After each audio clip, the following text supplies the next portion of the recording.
ऐसा मत सोचो कि हम दुखों से निपट ही नहीं सकते। हाँ, नाम जप नहीं है, भगवद आश्रय नहीं है, तो पक्का आप नहीं निपट सकते। आप डूब जाओगे दुखों में। अगर भगवान का नाम है, भगवान का आश्रय है, तो हर दुख से निपटने की सामर्थ्य है। पक्की बात समझ लीजिए। अब आजकल लोगों को विश्वास होता है ये छूछा वाली बातों में, नहीं होता है? थोड़ी राख दे दे चाहे चूल्हे की दे दे। आप खुशी हो जाओगे। हाँ, आप खुशी हो जाओगे कि अब तो हम निरोग हो गए। और हम कह रहे हैं जड़ मूल से रोग का नाश करने का, भवरोग का नाश करने का उपाय राधा राधा कहो, राधा राधा कहो। तो ये समझ में नहीं आता क्योंकि इसमें पैसा नहीं लगा, इसमें आपको कोई ऐसा दिखाई नहीं दे रहा है। और ऐसे इधर उधर करके तो फिर वो बात नहीं बनेगी। सत्य वस्तु को स्वीकार करो, हृदय से भगवान का आश्रय और नाम जप, तो पूर्व के जो हमारे पाप कर्म से हमें दुख आ रहा है हम उसे सह लेंगे, और आगे हमसे पाप हो नहीं रहे और भगवान का भजन करें तो आनंद आ जाएगा, आगे आनंद आ जाएगा।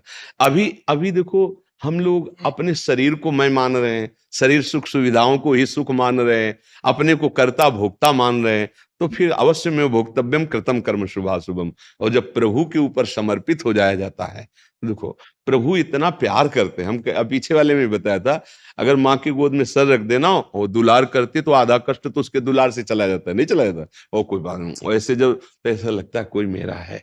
अनंत माताओं जैसा प्यार प्रभु और लाडली जू, तो भला कैसे कष्ट रहेगा? नहीं, आओ कि मैं कि हूँ, आप मेरे हो। और जब कभी भयानक पीड़ा और कष्ट ऐसा होता है ना, तो श्री जी वहां रहने ही नहीं देती कष्ट की जगह में, आनंद में। तब लगता है कि जीवन का लाभ तो यही है। जैसे आपका ऑपरेशन होना हो और इंजेक्शन लगा दे, तो आपका ऑपरेशन हो जाए कोई परेशानी नहीं पड़ेगी, क्योंकि आप है ही नहीं वहां, बेहोश हो गए। तो जो मन एक दवा से इस कोटि का हो सकता है, वो भजन से किस कोटि का हो जाएगा? अब मन उस दुख का भोगने वाला है नहीं, वो श्री जी के पास है, तो शरीर तो कोई फर्क नहीं। हमें ये चाहिए, ये अध्यात्म के द्वारा मिलता है। क्योंकि एक दुख निवृत्त हो जाए तो हमारा काम नहीं बनेगा। लाइन लगी है, नहीं, दुख पे दुख, जिधर देखो उधर समस्या ही समस्या। कोई एक ऐसी बात हो जिससे सब समस्याओं का समाधान हो जाए, वो है भगवान का आश्रय।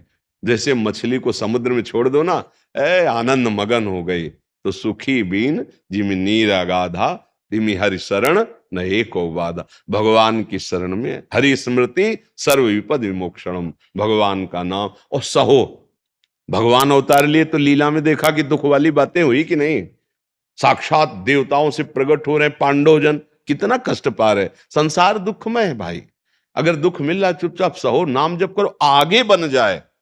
अब हमको ऐसी कोई गंदी योनि न मिले, ऐसी जगह जन्म न हो जहां हम भारी कष्ट उठाएं। अब हम अगर जन्मे भी तो ऐसे बुद्धिमान मनुष्य के रूप में जन्मे कि लोगों का कल्याण हो, लोगों का मंगल हो, और हम स्वयं आनंदित हो, और नहीं अपने भगवान के पास चले जाएं। दो में एक बात हो, अगर जन्म हो तो ऐसा हो जो समाज को प्रकाशित और सुख देने वाला हो, भगवत भजन में लगे और जगत का मंगल, माता पिता परिवार सबको सुख प्रदान करने वाला हो। अब ऐसा राक्षसी जीवन तो नहीं होना चाहिए। माता पिता को दुख, समाज को दुख, हिंसा वृत्ति के द्वारा, व्यभिचार वृत्ति के द्वारा दूसरों को दुख, ये तो ऐसा जीवन तो ना हो तो अच्छा है। तो अपने को अब सुधार करना है, भगवान की शरण में होकर नाम जप करते हुए हमें उन्नतिशील होना है। जहां आ गए इससे नीचे न गिरे, मनुष्य योनि से, और आगे बढ़े भगवदानंद की तरफ बढ़े।